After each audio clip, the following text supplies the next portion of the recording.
matin Patrick Jaubert à Toulon. Donc je vous présente, Patrick Jaubert est urbaniste, il exerce dans la fonction publique territoriale depuis 1982, chargé de cours à l'École nationale des cadres territoriaux, auteur d'ouvrages spécialisés sur la cité, le développement durable et le désir d'habiter. Il figure parmi 12 urbanistes français qui participent avec l'État à la création d'un office professionnel de qualification des urbanistes. C'est un peu barbare, mais voilà, donc il faut cadrer tout ça. Dont il a assuré la vice-présidence pendant 6 ans. À ce titre, il a participé à la rédaction de nombreux projets de loi liés à l'aménagement du territoire. Territoire qui renvoie à la question de l'aménagement de l'espace humain, qui est une écriture juridique, politique, physique et architecturale sans cesse renouvelée, avec pour figure les villes, les métropoles et les mégapoles. Et donc, aujourd'hui, avec Patrick Jaubert, on va parler de la cité méditerranéenne, ville idéale, ville du futur, point d'interrogation. Je vous laisse la parole, je vous remercie beaucoup d'être avec nous ce matin. Merci pour cette présentation. Je rajouterai en plus aujourd'hui à la retraite, ce qui me permet d'avoir du temps à vous consacrer pour transmettre, parce que la transmission est à mon avis essentielle lorsqu'on est un être humain. Si on ne transmet pas, cela ne sert à rien de faire. Je souhaiterais d'abord vous souhaiter une belle année universitaire dans ce beau territoire dont on va parler un peu, qui est cette métropole Toulon-Provence-Méditerranée. J'ose espérer que vous profiterez de cette année universitaire pour apprendre à bien le connaître, pas seulement pour travailler à l'université, il faut travailler, mais il y a du loisir nécessaire. Et je tenais à vous dire aussi que vous avez une chance inouïe, l'école Camondo, contrairement aux habitudes passées lorsqu'on construisait les villes, vous êtes au cœur de la cité, en plein centre-ville. Jadis, pour avoir fait moi mes études ailleurs, j'étais dans ce qu'on appelait des cités universitaires, des campus, et on nous mettait à l'extérieur de la ville, les étudiants. Aujourd'hui, ce concept-là est terminé. L'objectif est de redonner tout son sens à la ville, on va en parler, et de faire en sorte que vous puissiez en profiter un maximum, à la fois pour vous former, comme aujourd'hui, mais aussi pour vous délasser, vous promener, avoir l'occasion de créer des liens en toute fraternité, et faire en sorte qu'il y ait... Le chien a tout compris, et faire en sorte qu'il y ait des souvenirs universitaires qui soient territorialisés, que ce lieu reste encore dans vos mémoires. Alors l'exercice va être difficile, d'autant qu'il va être raccourci dans le temps. Donc pour pouvoir compléter l'exercice, j'ai à ma disposition ce diaporama que je vais vous présenter, qui va vous expliquer un peu comment la ville a été construite, qu'est-ce qu'une ville et qu'est-ce qu'on peut en attendre, et qu'est-ce que le concept de ville idéale ou ville méditerranéenne. J'ai un texte que je ne vais pas vous lire, je vais essayer d'extraire les passages les plus importants, mais vous l'aurez à votre disposition, à demander en fonction des questions, on les rajoutera, que vous ayez un document que vous puissiez conserver et relire dans 40 ans, ça peut vous servir. Il va falloir qu'on construise la ville ensemble. Et j'ai 2 documents que je remettrai à votre école, qui va être le sujet d'aujourd'hui. Le premier document s'appelle Ville en partage, savoir transmettre et partager la ville. Ça va être fait en 40 minutes, donc il faut mieux qu'il y ait ce document après. Et le deuxième document que je vais remettre à votre bibliothèque s'appelle Urbanisme entre utopie et monde d'après. Parce qu'on va aussi essayer de rêver un peu, même si vous verrez, la ville reste quand même très liée à notre conception de vie. Donc, pour résumer tout ce que je vais dire, vous l'avez dans cette image. Vous avez la chance de la voir en couleur. La ville, c'est ça. C'est ce territoire-là. C'est à la fois du bâti, c'est à la fois des êtres humains, et c'est tout un cadre de vie qui fait qu'on doit, dans une ville, pouvoir nous enrichir et avoir un rapport avec l'autre. L'intérêt de la ville, c'est ça. C'est simplement, entre guillemets pour le mot simplement, organiser un espace, un territoire, c'est pour ça que c'est intéressant d'en parler aujourd'hui, où les êtres humains puissent partager ensemble, échanger, se former, travailler, quelles que soient leurs différences. S'il y a une définition à donner de la ville, c'est celle-ci. Alors on va essayer d'aller un peu plus loin par rapport à cette image que vous aurez à votre disposition. On m'a demandé des définitions. Je n'en ai pas. je n'ai aucune définition de la ville, vous aurez votre définition, on en parlera lors des questions. Je vous donne 3 idées de ce que peut être la ville. La première, c'est celle d'Italo Calvino, qui parle de la ville, mais essentiellement par rapport à sa manière de la partager et de se promener en ville. Entre les marches, les rues, les escaliers, où il dit que ce sont les relations entre la mesure de cet espace, qui est un espace construit, et les événements qui s'y passent, du passé et du futur. La deuxième définition, c'est celle d'Alain Cluzet. Je vous invite à lire cet ouvrage, si vous arrivez à le retrouver. J'espère qu'il est dans les bonnes bibliothèques. Alain a été président du Conseil français des urbanistes, où on parle de la ville d'aujourd'hui, en expliquant la problématique qu'il y a entre la modernité, la liberté individuelle, la vitesse et la qualité de vie, avec tous ces grands espaces. On voit bien que dans les 2 définitions, la place de l'homme est importante. Et la troisième définition que je reprends dans mon document, c'est qu'on ne peut pas expliquer la ville. Elle est là, vous la connaissez à votre manière, les uns et les autres. On n'en a pas d'autre. Vous savez où vous êtes né, la ville de naissance, on vous la demande régulièrement dans votre carte d'identité d'ailleurs. Cette ville-là, vous l'avez plus ou moins appréciée, connue, vous avez plus ou moins grandi dedans. En tout cas, c'est cette organisation spatiale qui fait que de toute façon, la ville, on doit à la fois la construire, et c'est un peu ce que dit Georges Perec, qui est un géographe, mais elle me construit tout autant. Vous verrez, dans le temps, ce que vous allez avoir comme réflexion sur vous-même, vous verrez que l'école Camondo vous construira, mais que la métropole de Toulon vous aura aussi construit. Et c'est ça l'importance d'une ville, c'est d'être à la fois à la disposition d'une civilisation, à la disposition d'un groupe humain, et de participer à son émancipation. Et c'est la force et la qualité de la ville qui fait que, de toute façon, et c'est un peu ce que dit Georges Perec, il n'y a rien d'inhumain en ville si ce n'est notre propre humanité. Donc il faut bien se regarder soi-même pour essayer de bien comprendre pourquoi la ville est faite de cette manière-là.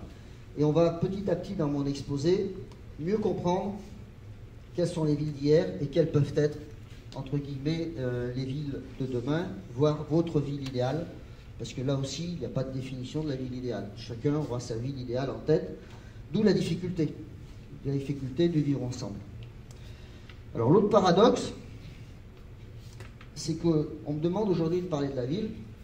Alors vous avez tous compris que l'homme d'aujourd'hui, entre guillemets avec un grand H, préfère s'isoler dans sa voiture, préfère s'enfermer dans sa maison, ça me suffit, et préfère ignorer les bruits de la ville pour rester dans le calme. Et c'est la plus grosse problématique de la ville d'aujourd'hui. Et c'est pas pour rien que j'ai mis cette cravate. D'habitude, lorsque je fais ce type de conférence, j'ai une ville. J'ai une ville qui est sur ma cravate, qui explique comment la ville s'est construite, des rues, une cravate que Cerda aurait appréciée. Là, j'ai mis un chameau. Pourquoi des chameaux? Parce qu'aujourd'hui, la ville est une ville nomade. L'homme a du mal à comprendre l'espèce humaine, et on a un gros travail à faire sur à quoi lui sert la ville, et surtout, comment vivre ensemble. Jadis, on va en parler au niveau de l'Antiquité, il y a 6000 ans de cela, l'homme n'était qu'un nomade.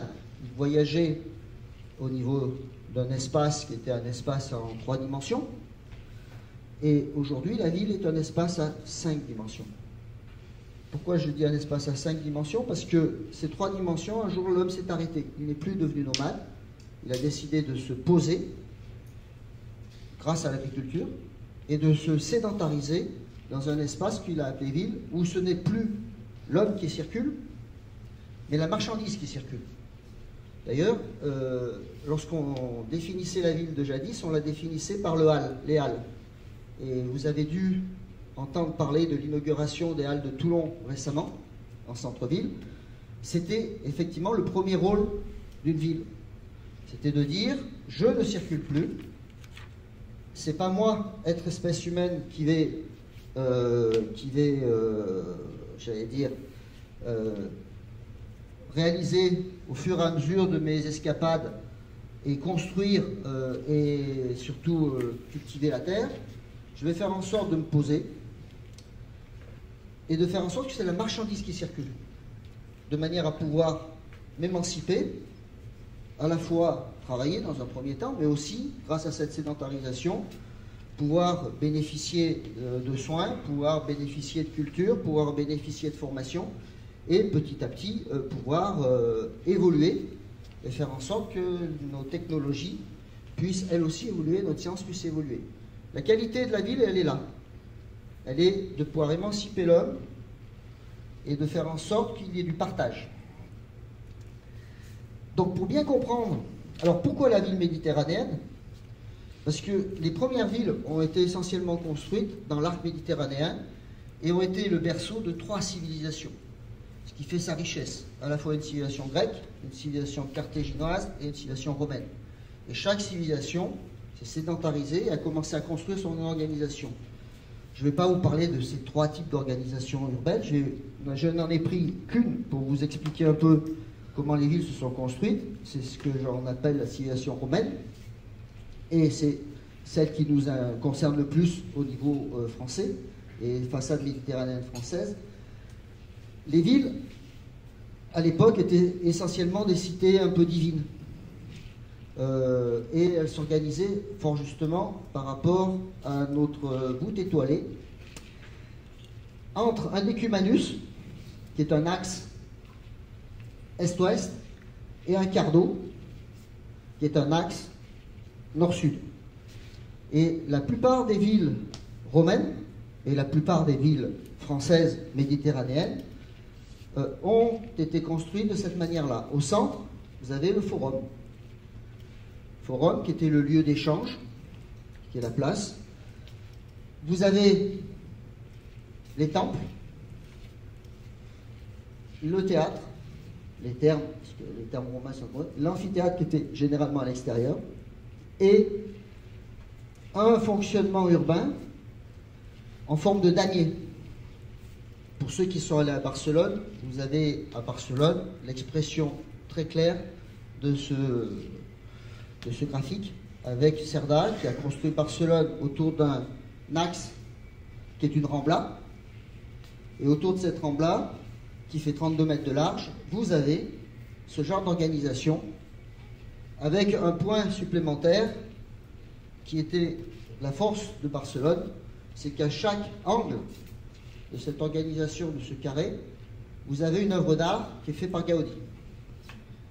Et c'est ça qui est un peu la force de l'organisation urbaine de Barcelone, c'est cette capacité spatialement à organiser le lieu correctement par rapport à ces axes qui ne sont que des axes solaires, entre guillemets, et surtout de donner à la ville un cadre et un art avec un accompagnement sur certaines façades pour bien montrer qu'une ville, c'est pas seulement un espace, c'est aussi une organisation et de l'art. Donc la plupart des villes françaises, vous les retrouvez un peu sur ce type-là, même si on a du mal aujourd'hui, au moins les centres-villes, même si on a du mal à repérer le cardo et le decumanus, mais vous pourrez faire l'expérience, vous prenez Google Maps, je crois que c'est comme ça que ça s'appelle, vous prenez n'importe quelle ville, Béziers, Carcassonne, Arles, et vous pourrez, même Paris d'ailleurs, je ne sais pas si je ne l'ai pas prévu, Paris, où vous retrouvez le decumanus, vous retrouvez le cardo, et vous verrez que les centres-villes sont organisés ainsi. Alors après, les villes romaines, comme on est quand même dans un territoire, la Méditerranée, qui est un territoire de passage, et pas toujours d'accueil, mais où les civilisations se sont un peu heurtées les unes contre les autres, vous aviez une première muraille qui protégeait cet espace-là. Ces villes-là ont été construites, on va dire, à peu près dans 500 ans ou 1000 ans avant Jésus-Christ jusqu'à nos jours, jusqu'à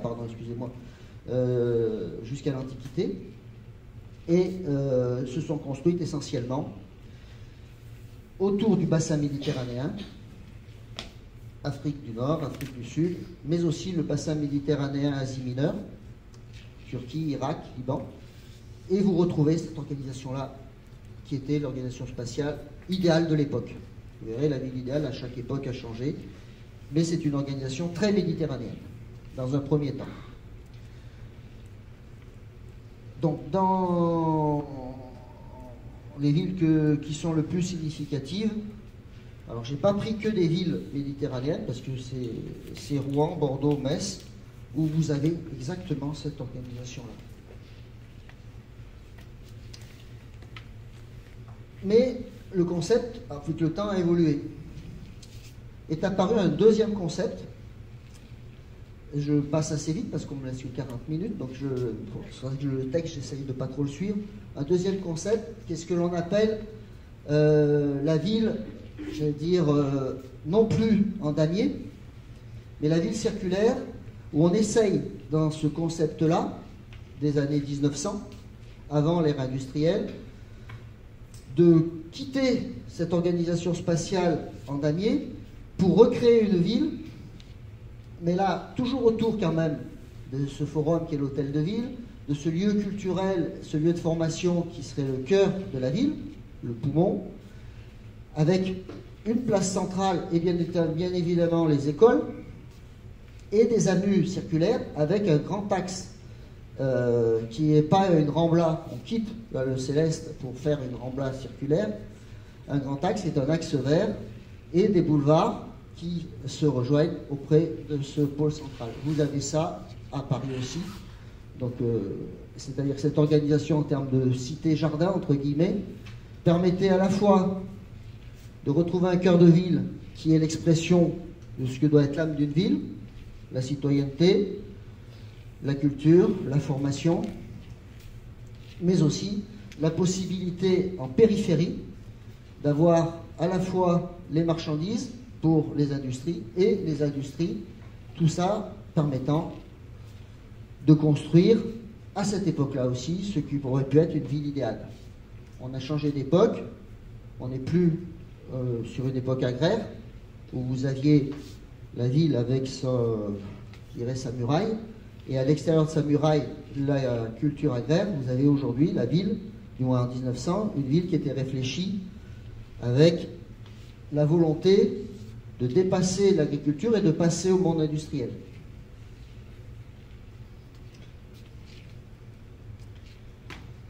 Voilà la construction d'une cité-jardin à Stens en 1921. On voit ce que ça donne, parce que toutes les organisations que je vous présente ont vraiment existé.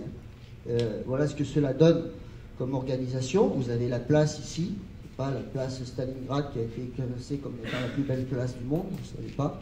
Elle est très belle, mais ça c'est une place avec le forum, l'hôtel de ville.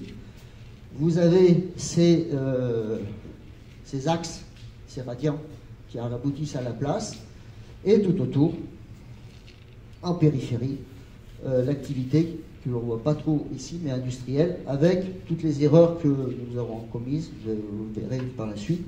Là, c'est une ZUP qui va apparaître postérieurement. Mais le cœur de la ville, c'était bien cette conception-là. Là aussi, il y a énormément de villes qui, dans les années 1900, ont eu ce type d'organisation. C'était la ville idéale de l'époque. J'ai mis le plan de Paris, quand même, qui a fait couler beaucoup d'encre à l'époque.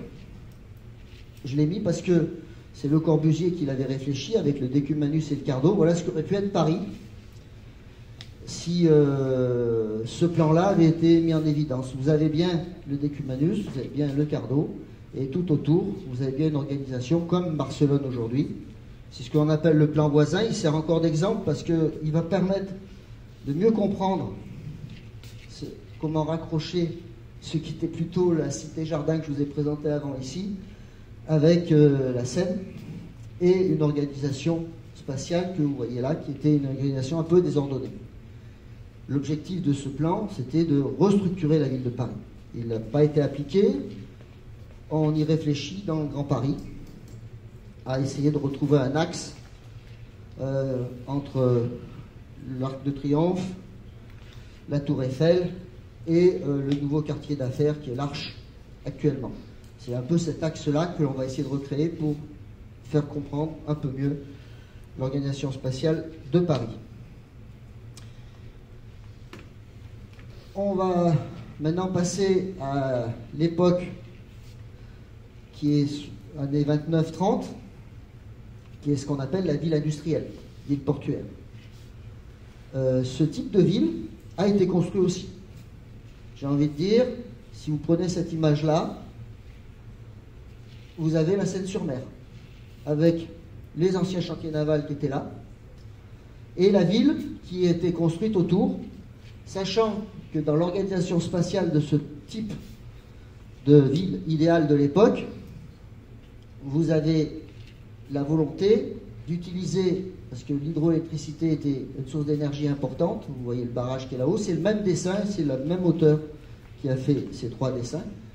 Cette cité industrielle de Tony Garnier est un dessin en soi, mais montre bien comment l'organisation spatiale devait être mise en place par rapport à la nécessaire énergie pour nos villes de demain et la volonté de se raccrocher, donc là c'est un fleuve, mais là c'est la mer, de se raccrocher au fleuve ou à la mer pour pouvoir développer une industrie, non plus comme c'était prévu dans la cité Jardin à l'extérieur de la ville, mais dans la ville.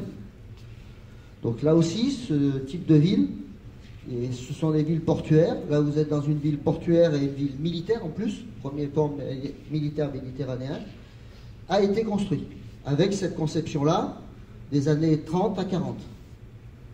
Tout ça pour vous dire qu'au fur et à mesure d'évolution du temps, et au fur et à mesure d'évolution des technologies, le rapport de l'homme à la ville a fait en sorte que cet objet qui est la ville corresponde à ses besoins.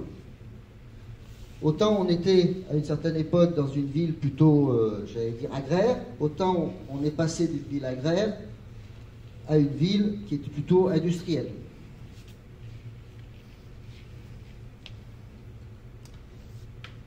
Petit clin d'œil sur Le Corbusier pour vous expliquer là aussi deux conceptions de la ville qui ont évolué dans le temps. Tous les dessins que je vous ai montrés sont des dessins où on voit bien que la réflexion est plutôt fonctionnelle. La ville, à cette époque-là, était une organisation spatiale, au début créée par les dieux, du moins pour les dieux, et petit à petit pour l'homme, qui a pris sa place par rapport toujours à l'habitat et au travail. Et donc Le Corbusier, dans sa cité idéale, qui est la cité radieuse de Marseille, je vous invite à la visiter, a une conception de la ville très fonctionnelle. Je passerai sur le principe du module or, vous taperez sur internet pour bien voir ce principe, sinon je suis obligé de vous parler du nombre d'or de Fibonacci. Et là, c'est une ville où chaque étage a une fonction. Si vous rentrez dans cette cité radieuse, vous verrez que les 3 premiers étages sont liés au commerce et à la culture, que du 3 au 4e étage, au 5e étage, vous êtes surtout, au 6e même, vous êtes surtout sur de l'habitat. Donc chaque étage a une fonction urbaine. La seule qualité, la qualité principale, on va dire, de ce type d'organisation par rapport à mon exposé, c'est que vous n'y voyez pas de voiture. La circulation se fait par ascenseur.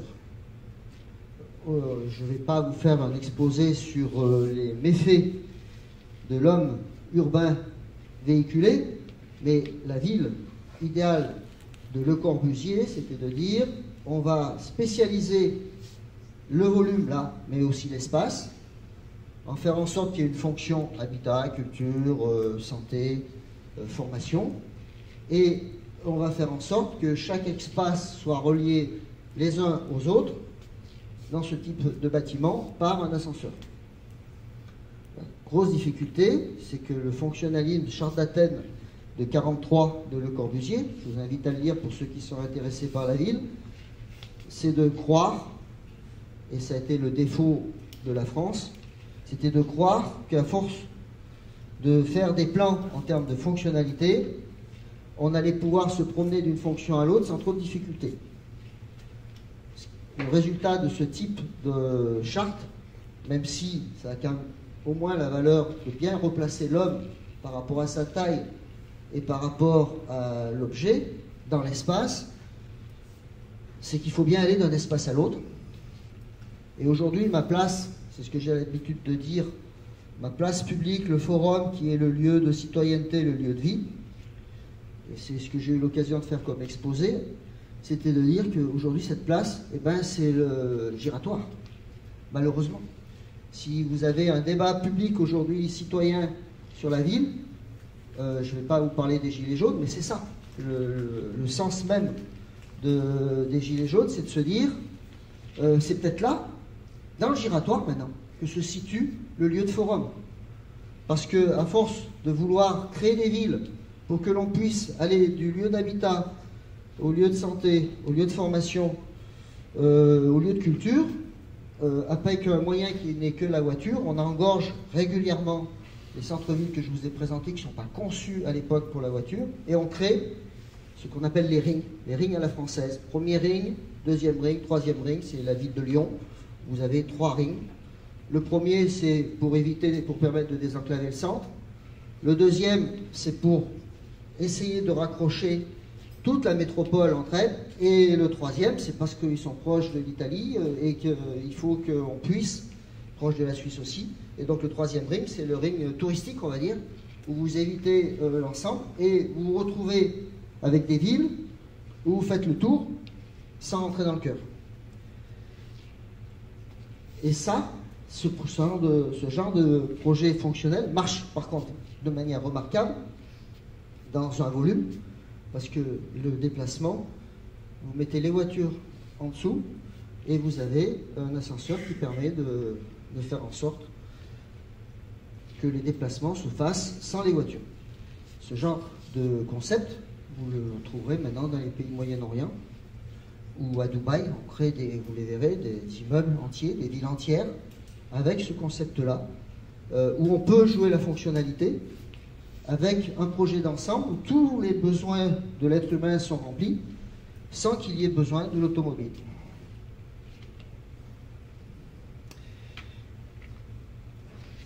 Alors ça, c'est une époque, je n'ai pas voulu mettre l'époque à la française, je vous mets l'époque à l'américaine, que sont les années à peu près, on va dire 70 à 80, où chacun a voulu sa maison, ça me suffit, dans ce beau pays qui est le nôtre, n'a pas cherché à comprendre que notre espace était limité, et ce type de ville que je vous présente, qui existe, est une ville de 65 000 habitants, qui est en Amérique, en Floride exactement, et c'est ce qu'on appelle les villes privées. Alors rassurez-vous, en France il y en a une, allez on va dire peut-être 2, en tout cas ce sont que des lotissements très peuplés. C'est un rapport à l'espace et un rapport au territoire qui est un peu particulier, qui consiste à avoir sa petite maison, son petit jardin. C'est ce que j'appelle les villes barbecue, parce que le samedi et le dimanche, qu'est-ce que l'on fait? On fait du barbecue. C'est bien en Méditerranée aussi. Ça permet de boire un peu le pastis et de mettre de l'eau dedans et de discuter avec ses voisins. Mais l'organisation de la ville, elle est, j'allais dire, fermée entre des clôtures. Vous avez effectivement un parc ici avec quelques services et on y a rajouté un concept en Amérique. Les Américains sont très forts pour développer les villes nouvelles. Un concept qui est de dire il va y avoir une catégorie de personnes qui vont habiter dans ces villes. Il va y avoir un règlement intérieur qui va compléter, on va dire, le règlement fédéral. Et ce règlement intérieur va obliger les familles qui habitent dans ces villes à un certain nombre de relations entre elles. Vous ne pénétrez pas sans autorisation, vous n'allez pas dans n'importe quelles écoles, et vous n'avez pas la possibilité d'avoir les libertés, j'allais dire, que l'on pourrait avoir. En tout cas, ce sont des villes très sécures, c'est un peu pour ça qu'elles ont été créées. C'était une des villes idéales. D'ailleurs, il semblerait qu'on y vive bien, mais avec un brassage social qui n'est pas du tout le brassage social que l'on connaît aujourd'hui en Méditerranée. Ce sont des villes qui ont pour objectif de rassembler une population ou une ethnie, entre guillemets, qui a les mêmes qui a le même niveau social et voire parfois la même religion, en tout cas le même concept de la façon de vivre. Il n'y a pas de mélange.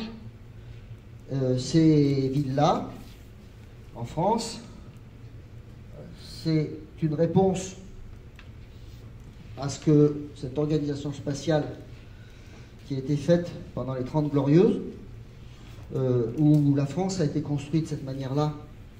Après tous les concepts que j'ai eus, c'était idéal. Je peux vous assurer qu'on y vivait très bien. J'y ai vécu dedans, notamment à la Villeneuve, à Grenoble.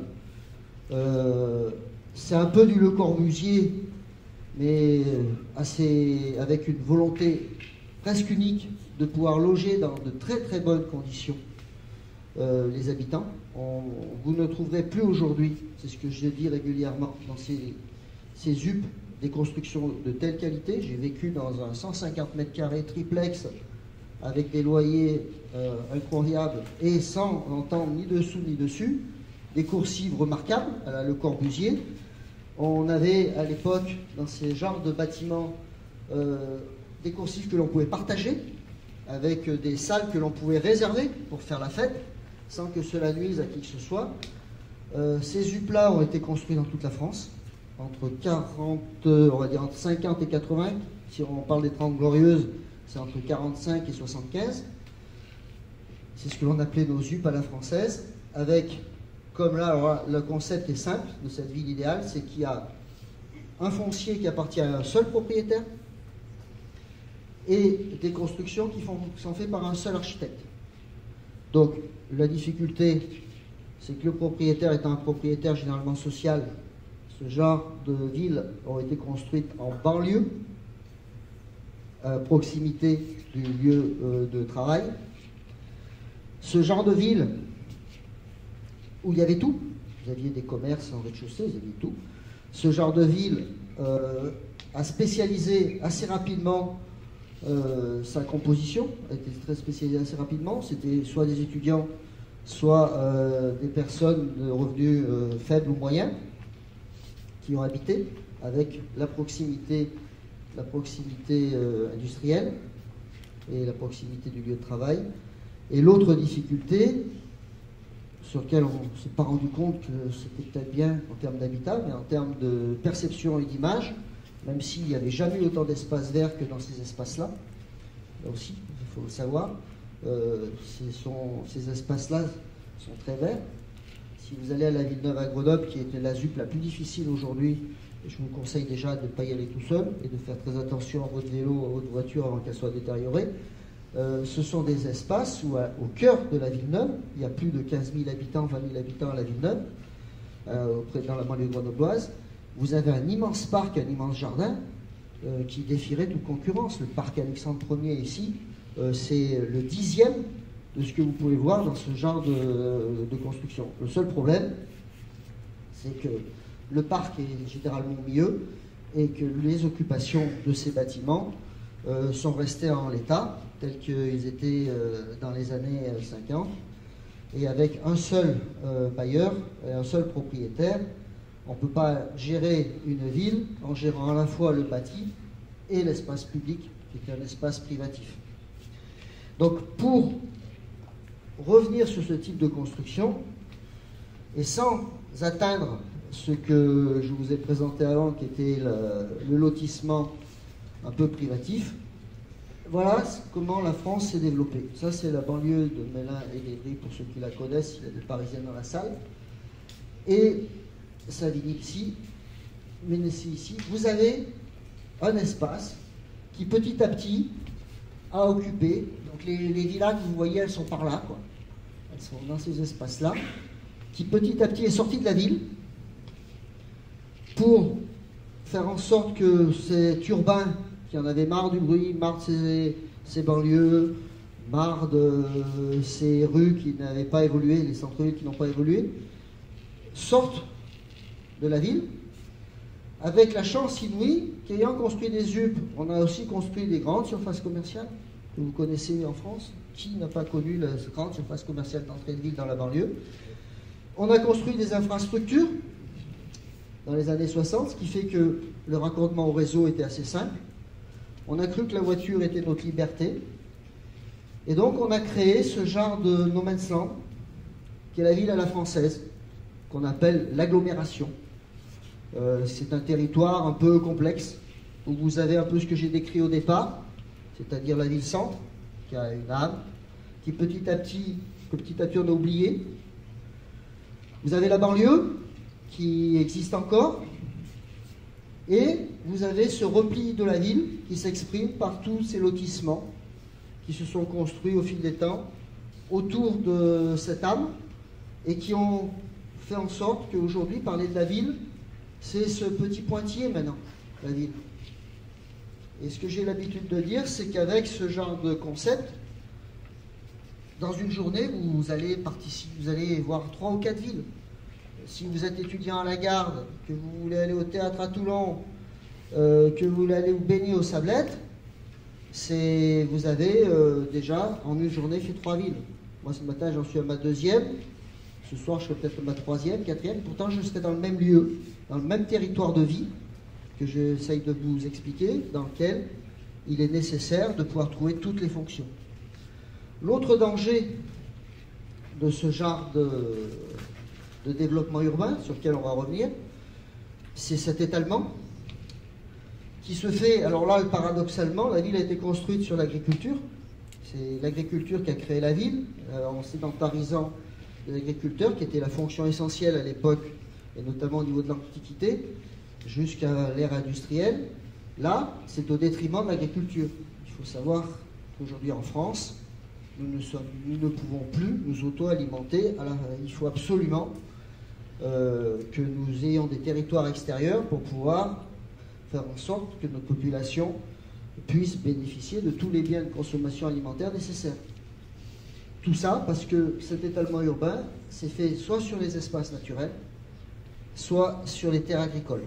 Et pourtant, c'était la ville idéale de nombreux citoyens, 9 millions de citoyens français qui ont estimé, dans les années 80, que leur vie et leur ville, c'était la maison, la clôture, le jardin, en périphérie, avec possibilité en voiture de pouvoir accéder à tous les biens de consommation, de formation, de culture, de sport, le plus proche possible.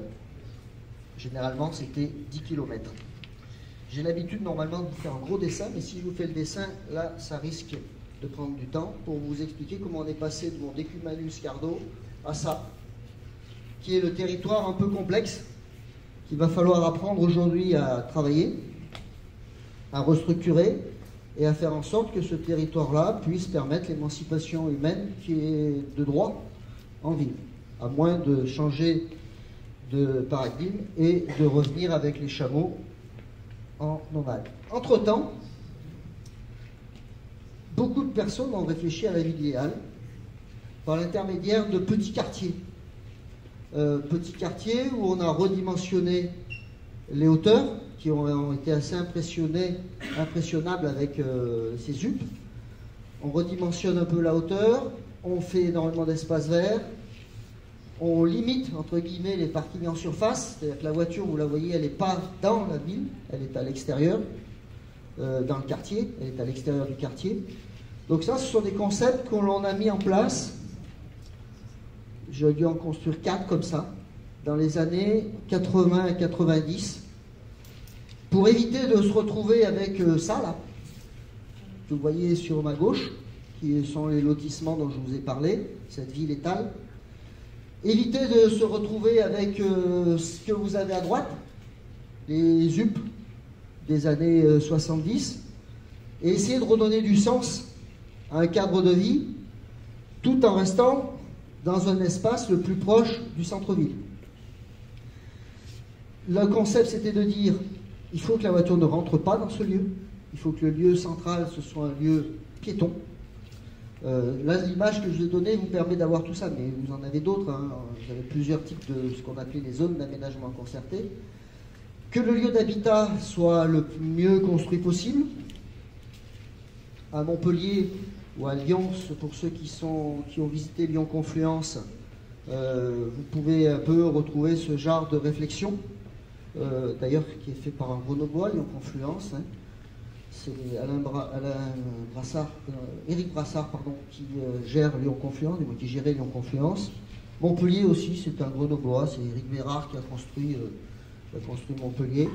Donc effectivement, c'est une conception d'une époque où certaines personnes se sont dit, essayons de construire un quartier idéal avec une architecture moderne, si possible la plus diversifiée possible, et avec la voiture en pied de ville, mais avec tous les services voulus. Donc je pense que certains d'entre vous ont visité Montpellier ou ont visité Lyon. Et ce sont des quartiers uniques qui ont été faits et qui se sont posés comme ça, en se disant, voilà, on va essayer de faire en sorte que l'organisation spatiale corresponde à la bonne époque et que l'on puisse y vivre bien. Pour clore sur les concepts de ville, je vous ai montré ce que pouvait être une construction en damier. Je vous ai tout repris là-dedans, dans ce schéma-là. À la fois les plans voisins et autres, où on voit qu'en tout état de cause, il faut que l'on redonne du sens à la place, il faut qu'on redonne du sens aux hauteurs, et il faut que l'on puisse permettre, s'il y a au moins une chose qu'on peut faire dans la ville idéale, on puisse permettre à l'être humain de pouvoir se positionner et avoir sa place. Une belle place. Pourquoi la place Stanislas a été reconnue par les Français comme étant la place la plus agréable? Parce que quand vous êtes au cœur de cette place, vous avez un horizon architectural mais aussi paysager, et vous arrivez à la mesurer. Les places les plus belles, pour moi, ce sont les places de Bruges. Si vous allez à Bruges un jour en Belgique, moi c'est une des plus belles villes entre guillemets que j'apprécie, vous vous mettez dans n'importe quelle place, vous avez une sérénité et vous avez un paysage qui permet de pouvoir à la fois comprendre la ville et vous y sentez en toute sécurité. Nous allons maintenant parler de la ville idéale. Voici ce qu'en 1400 était la ville idéale. C'est ce que l'on appelle le panneau d'Urbino, que vous trouverez en Italie, à Marche, dans la ville d'Urbino. On ne sait pas qui l'a réalisé, ce panneau. On ne sait pas qui a fait le dessin. Ce qu'on sait, c'est qu'au cœur de ce dessin, il y a une rotonde. Ce qu'on sait, c'est que les dimensions sont faites non plus avec un décumanus et avec un quart d'homme avec des lignes d'horizon. Et ce que l'on arrive à apprécier dans ce dessin, c'est qu'un être humain est en parfait équilibre avec toute l'architecture urbaine. C'est une des premières réflexions, ça s'appelle d'ailleurs la cité idéale. Ce panneau s'appelle la cité idéale. C'est une ville ordonnée. Et c'est une ville qui n'a jamais été construite, hein, elle est pensée, rêvée. Énormément d'utopistes après se sont inspirés de ce genre de panneau qui est fait sur du bois, qui se veut une ville grandiose pour l'époque, une ville impressionnante, mais une ville ordonnée et structurée avec ici la hauteur d'un être humain. Je vous invite aussi à le voir en vrai ce panneau parce qu'il vaut le coup quand même, c'est quelque chose d'impressionnant. Vous retrouvez des images de ce panneau, bien évidemment, sur Internet. Vous avez toute l'explication de ce panneau. Et c'est l'introduction pour qu'est-ce que pourrait être la ville idéale et la ville de demain. Si j'ai préféré prendre un panneau des années 1400, comme ça au moins je suis d'époque. Et cela me permet de vous parler aussi de la ville méditerranéenne, parce que c'est vraiment tout ce que je vous ai dit, avec le forum, sans le décumanus, sans le cardo, où on va être dans un espace qui est un espace beaucoup plus large, on va dire, mais toujours avec cet ordonnancement qui est un nouvel ordonnancement, avec aussi l'aspect Renaissance quand même. La Renaissance, j'en ai pas trop parlé parce qu'on me laisse 40 minutes, mais la Renaissance a été une époque importante pour la construction des villes. Donc, notre réflexion, c'est par rapport à tout ce que je viens de vous dire, et pour construire cette ville méditerranéenne, qu'est-ce que doit être la ville dans le futur? Depuis à peu près 5 ans, un certain nombre de professionnels, un certain nombre de politiques. Si le document vous intéresse, vous le trouvez, c'est Ville du futur sur le site du Sénat. Il faut remercier les sénateurs sur le travail exceptionnel qu'ils font sur la ville. Ils servent au moins, pour ceux qui les critiquent, avec leur sagesse, à réfléchir sur la ville de demain. Et il y a 3 concepts importants. Elle doit plaire, ça on le savait un peu. Elle doit être capable de se moderniser et elle doit être capable d'intéresser.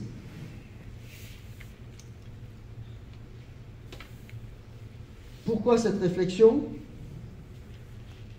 Parce qu'aujourd'hui, si vous avez un peu connaissance de l'évolution urbaine, vous apercevez qu'on a dépassé tout ce que je viens de vous dire pour arriver sur ce qu'on appelle des mégapoles, où on n'est plus dans des villes à échelle humaine, on est dans des villes de 10 à 20 millions d'habitants, y compris essentiellement dans l'arc méditerranéen. La France, pour l'instant, n'a pas trop été touchée, mais sur les 22, je réfléchis, 22 ou à peu près 22 métropoles, je crois aujourd'hui, vous en avez quand même 3 en région PACA. Donc on voit petit à petit que l'espace méditerranéen, qui est très attractif, de par son ensoleillement, son cadre de vie, et puis la beauté de ses paysages, commence petit à petit, au niveau français, à se globaliser, à se reconcentrer. Donc il faut éviter à la fois la mégapole de 10 millions d'habitants, que vous retrouvez essentiellement sur Mexico, Delhi ou New York, et Paris, 10 millions d'habitants, hein, pas plus pour l'instant. Et une ville qui serait une nappe urbaine. Donc la réflexion de ce nouveau modèle urbain qu'on essaye de construire, c'est, on n'est pas pour la ville diffuse, parce que c'est difficile à appréhender, la ville diffuse, c'est tellement diffus d'ailleurs qu'on ne sait plus si c'est de l'urbain. On n'est pas non plus sur une mégapole, il faut qu'on arrive à créer une structure urbaine qui soit à la fois agréable à vivre et qui soit surtout capable de pouvoir évoluer. On peut être à la fois sur un modèle concentrique que je vous ai présenté tout à l'heure ou un modèle en damier, qui sont les 2 modèles généralement utilisés et réalisés en termes de forme de ville. Ces 2 modèles-là ont l'intérêt de pouvoir être compacts et d'avoir un impact sur le foncier qui est un impact environnemental équilibré, où on peut conserver l'agriculture, on peut conserver des espaces naturels, avec une qualité essentielle sur laquelle on a quelques difficultés aujourd'hui, c'est à la fois la mixité sociale et la mixité fonctionnelle. Il faut que la ville, idéale, entre guillemets, notamment la ville méditerranéenne, parce que la ville méditerranéenne est faite de flux, elle est faite aussi d'utilisation et de gestion humaine avec des modes de vie différents. Donc il faut accepter tous ces modes de vie. C'est pas qu'une ville de passage, la ville méditerranéenne, c'est aussi des villes qui sont censées être des villes d'accueil, quel que soit notre niveau social, ou notre niveau culturel, ou notre niveau religieux. Donc il faut que ces villes puissent permettre une mixité sociale et fonctionnelle.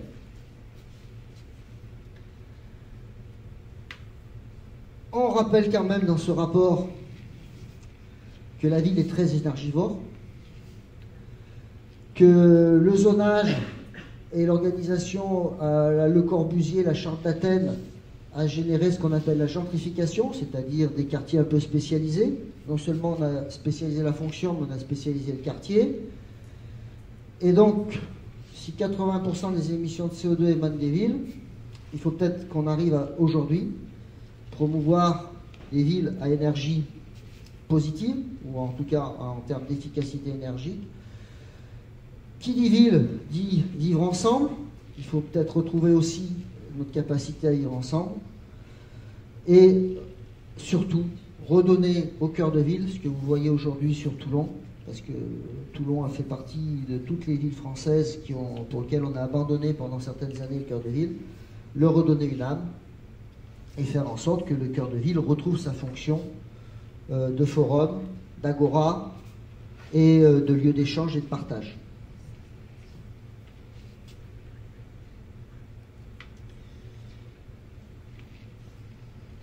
Donc les propositions de ce rapport pour la ville future et la ville de demain, à la fois c'est restaurer un dialogue, recréer ce lieu de partage, intégrer de la qualité dans l'urbain, qu'elle soit architecturale, paysagère, environnementale, retrouver aussi, et ça c'est ce que l'on a oublié, on a peut-être parce que, alors là je vais être pas méchant, mais je pense que le métier d'urbanisme n'existant pas, la ville est quelque chose d'invisible.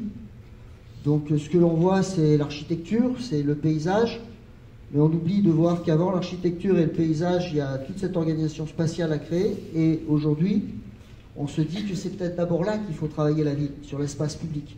Élaborer des espaces où l'on puisse partager, et après chaque métier, et vous-même d'ailleurs, dans votre profession, vous interviendrez peut-être sur ces espaces-là en tant que designer. Chaque métier doit pouvoir intervenir sur la ville. Encore faut-il l'organiser, encore faut-il créer ces espaces publics pour que les uns et les autres puissent s'exprimer. Et ce n'est pas ni l'un ni l'autre qui va avoir le dessus. La beauté d'une ville, c'est pas seulement son architecture, c'est pas seulement son paysage, c'est pas seulement, j'allais dire, son organisation, c'est l'utilisation qui fait de tout ça. C'est ça la beauté d'une ville. La beauté d'une ville, c'est d'être capable de pouvoir remettre le citoyen au cœur de l'espace et de lui donner la capacité de s'y retrouver à la fois en sécurité, mais surtout en qualité, pour qu'il puisse s'épanouir. Donc, on est sur une réflexion, et vous allez voir dans les villes utopiques, on est dans une réflexion aujourd'hui où est-ce qu'on reste sur des standards. Donc il y en a plusieurs que je vous ai présentés, qui permettraient de pouvoir répondre à toutes les fonctions urbaines. Ou est-ce qu'on se lance dans l'utopie et dans le rêve pour faire en sorte que la ville de demain, ça soit peut-être, on dépasse déjà certaines limites et qu'on soit dans une autre perception de la ville. Donc là, vous avez les standards de villes du futur. Ces villes sont en cours de construction. Zéro carbone, zéro voiture. C'est ce qui est le plus simple à réfléchir par rapport à ce que je vous ai dit. Le Corbusier rentre en force là, dans son concept, mais autre concept qui rentre en force, c'est plus la charte d'Athènes de 41, c'est ce qu'on appelle la charte d'Alborg. Et la charte d'Alborg, c'est de 94, où là on rentre dans une notion de développement durable. Il n'y a pas d'étalement urbain. Elles sont superbes. Et il y a le brassage social souhaité. Les voitures sont ailleurs, dans un espace qui leur est dédié. L'architecture est soignée, c'est une ville entière, chaque fois. Là, c'est pas ma cité radieuse de Marseille, mais presque. En tout cas, c'est vraiment un cristal, en espérant que ce cristal-là va briller. Et c'est à la fois des villes qui ont un sens par rapport à tout ce qu'on a réalisé et à tout ce que l'on vient de dire en termes de futur, en termes de développement durable. Elles sont viables, vivables et soutenables. Viables parce qu'effectivement, elles sont zéro carbone, il n'y a pas de pollution, il y a une énergie qui est une énergie propre. Vivables parce qu'il y a des espaces qui sont des espaces qui permettent de répondre à tous les besoins de l'espèce humaine. Le vivable étant la différence entre l'équité et l'égalité. Tout le monde y a sa place. Et elles sont soutenables parce que l'environnement est présent de partout. Et là, ce qui est marrant, c'est que vous avez les arbres là et là, mais vous avez aujourd'hui des villes qui se construisent en France, notamment en région parisienne, où vous avez l'arbre dans le bâtiment. C'est assez fréquent. C'est assez fréquent maintenant de voir un type d'architecture urbaine, méditerranéenne aussi, où l'arbre rentre dans le bâtiment et vous l'avez à tous les étages. Donc là, on est sur des concepts qui sont très standards. Après, les villes,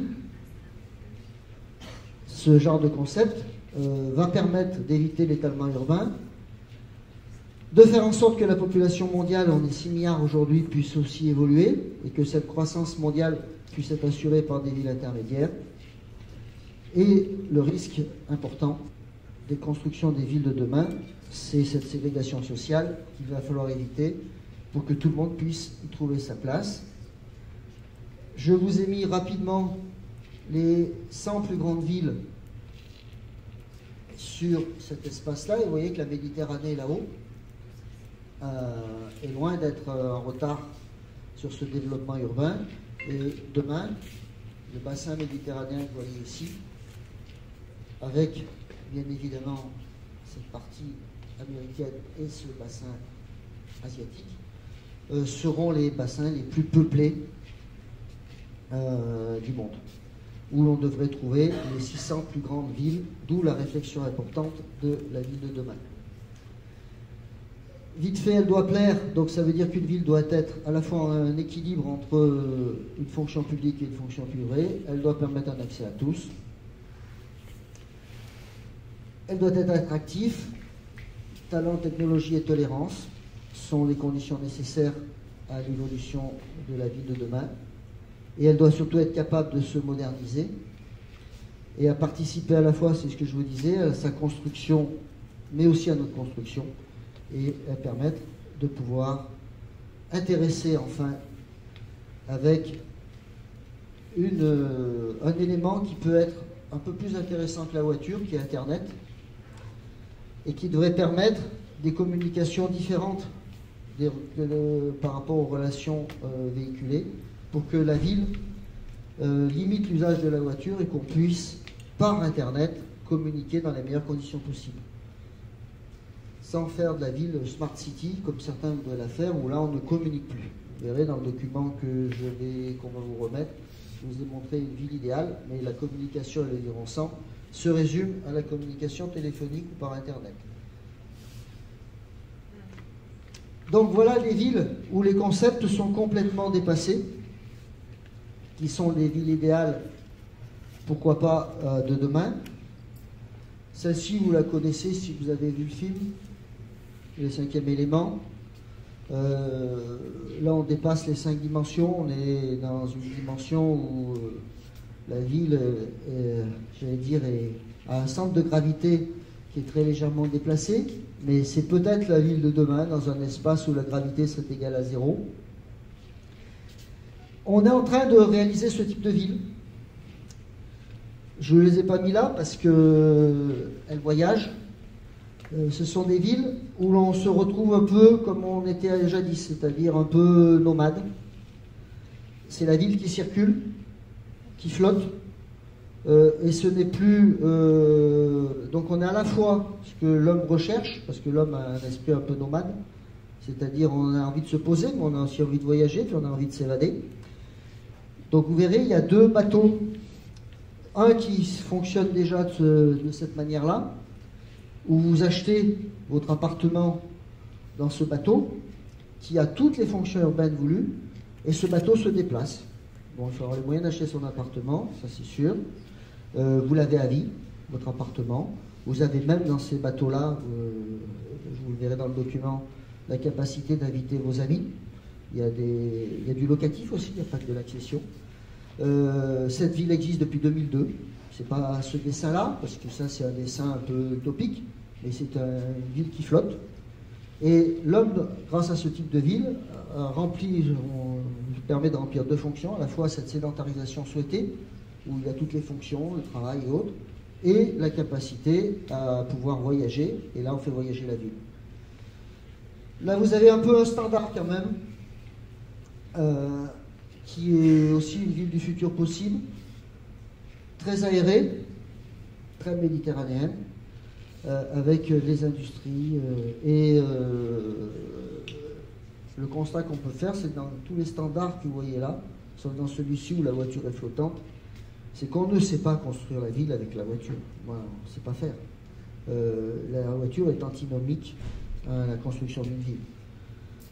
Pour ceux qui regardent un peu la télé, il y a 10 ans de ça, il y avait une publicité atroce qui résumait bien ce qu'était la ville. C'était simple. Vous aviez une voiture avec un couple, un enfant, un animal. Cette voiture, vous la voyez circuler, il y avait le facteur qui l'attendait, il passait devant le facteur, il mettait le courrier. Après, cette voiture, elle allait faire des courses, donc vous avez un pizzaiolo qui était là, hop, il remettait la pizza. Et c'était une publicité sur la liberté, paraît-il, avec la voiture. Cette publicité, elle est restée pendant un an à la télé, et cette publicité me faisait penser à une chose. Où sont les grands-parents? Ils ne sont pas dans la voiture. Où sont les étudiants? Ils ne sont pas dans la voiture. Donc il y avait une fonction de ville avec la voiture qui montre bien l'aspect intéressant de déplacement, mais l'aspect un peu pervers de liberté non partagée. Et la démonstration qu'on avait fait à un moment donné, les urbanistes, c'est qu'on passait plus de temps dans notre voiture, en ville, ou en urbain, que l'on passait de temps sur un espace public. Si vous calculez le temps que vous êtes passé en voiture, des fois vous vous dites, mais attendez, qu'est-ce que je fais là? Est-ce que je suis vraiment libre de tout, ou est-ce qu'on ne me laisserait pas le temps d'être un peu à pied? Et c'est un peu la difficulté de la construction de la ville, c'est que si on laisse à la ville, si on laisse la voiture sa place qui est aujourd'hui, la place qu'elle prend par rapport à l'espace urbain qui est un espace qui devrait être ça, quoi. Ou ça, ou ça. Est-ce que je vous en ai mis d'autres? Peut-être. Non, je n'ai pas mis d'autres dans ce dessin-là. Ah, là j'ai fait une petite bêtise. Je vais vous remettre la ville de demain. Ah, voilà. La ville idéale. Mon chaudron. En fait, le nouveau chaudron est très bien. Voilà. Donc, si on laisse la place à la voiture, vous n'avez plus ça, quoi. C'est pas possible, ce genre de cohabitation. C'est dans le dessin. Mais à Paris, il faut bien prendre des dispositions, à Montpellier aussi.